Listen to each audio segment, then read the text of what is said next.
Hi everybody, we are making sausage potato kale soup. It's a soup that I've seen served at the Olive Garden and it's really easy and really yummy. So I've already got it started. It calls for a pound of pork sausage.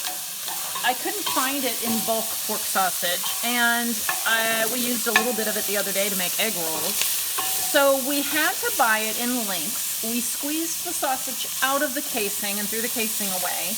And then I supplemented some ham, chopped up, for the rest. So your first step is to brown the sausage, ham, whatever, in a pan, a stock pan.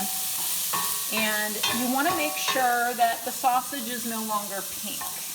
That's going to get all the fat out, get it nice and brown and crispy, which is going to make it taste good in the soup. You see all the wonderful brown things on the bottom of the pan.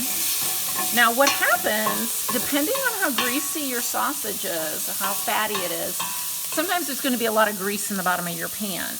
I don't like all that extra grease. So you either can drain it by putting it into a colander over a bowl, then discard all that fat, or in this case, there is so little fat that I don't even have to drain it. Or if there's a little bit, and you don't really need to dump it in another pan, but you'd like to soak some of it up, you can very carefully take a metal tongs, take some paper towels. I'm only going to take one to demonstrate because I don't really need more than that. And I do this, obviously you don't want to get it near the flame, and I just push it around in the pot. Usually I have my trash can out, but I have a little tub over there that we threw the sausage skins in, so I'm just going to toss this. So basically it's soaking up the fat, and I'm not burning myself because I'm holding it like that, and I can toss that. And if there was more grease, I could get out another one until I felt like I'd gotten most of it out. So to me, that's an easy way to do it with one less pan to clean. Now I am going to put in, this is an onion and 3 cloves of garlic, the little ball. This is a bulb of garlic. This is a clove of garlic. This is pretty important. This is a clove, okay? This is a bulb. Your recipe does not call for 3 of these. It calls for 3 of these. It would be a very, very huge mistake to put 3 of these in unless you really, really, really love garlic, or you believe vampires are real and you're afraid of them. So we're going to go with 3 of these, but since I always feel like garlic is meant to be loved, we're going to put 4 in, or 5. Yeah, so that's minced with the onion. Saute that, and really, this doesn't take very long. Doesn't need a ton, I'm going to turn the heat down a tad. Doesn't need a ton of sauteing, kind of just to get it going. Then we're going to throw in Italian seasoning, pepper, and red pepper flakes, and a little bit of, yeah, I said the black pepper. We're going to throw that in. The recipe does not call for yellow squash.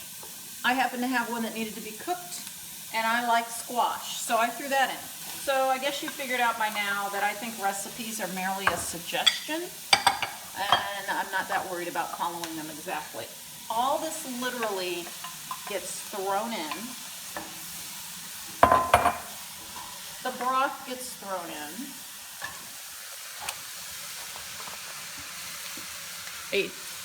32 ounces.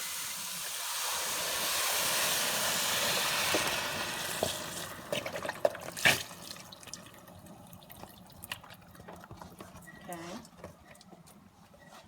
We're going to get that back up to a boil. So we have our potatoes, our sausage, onions, garlic, and I added squash. Squash looks a lot like a potato, so you might be able to sneak in a vegetable on your family that they don't normally like those.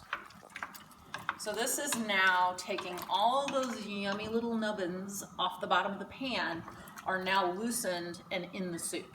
So you don't want to fry the sausage in a different pan and dump it in the pan. You want to do it all in your stock pot to get all those flavors together. So this recipe literally calls for you to it calls for 2 cups of whole milk. I don't have whole milk on hand. 2 cups of 2%, no problem. It then calls for, actually it called for 4 cups of half and half and 2 to 3 cups of broth. I didn't have half and half either, so I'm using evaporated milk, which is lower in calories usually, and it's something I can have canned in my cupboard. So it calls for 4 cups. 2 of these together is 3 cups. So I went up on my broth a little, and I'm putting 2 cans of this in. It has a really rich, creamy flavor, and is something I can keep in my cupboard when I want that creaminess. And then, last thing I forgot was the kale over there. So 2 cups of kale, give or take a cup. I think there might be more than that in here because I really like kale. Stir this up. Simmer it about 15 minutes until your potatoes are tender and the kale has gotten tender. It does take kale a little while. If you don't like kale, you could try some fresh spinach. If you don't like spinach, you could just leave it out. You know, put what you like in it. So that's it. Seriously, that's it. Simmer it for 15 minutes or 20 until the potatoes are tender. It's going to depend on how big you cut your potato chunks. Keep an eye on it so it doesn't burn or boil over. And that's it. So easy. Good with some bread or crackers, whatever. That's it.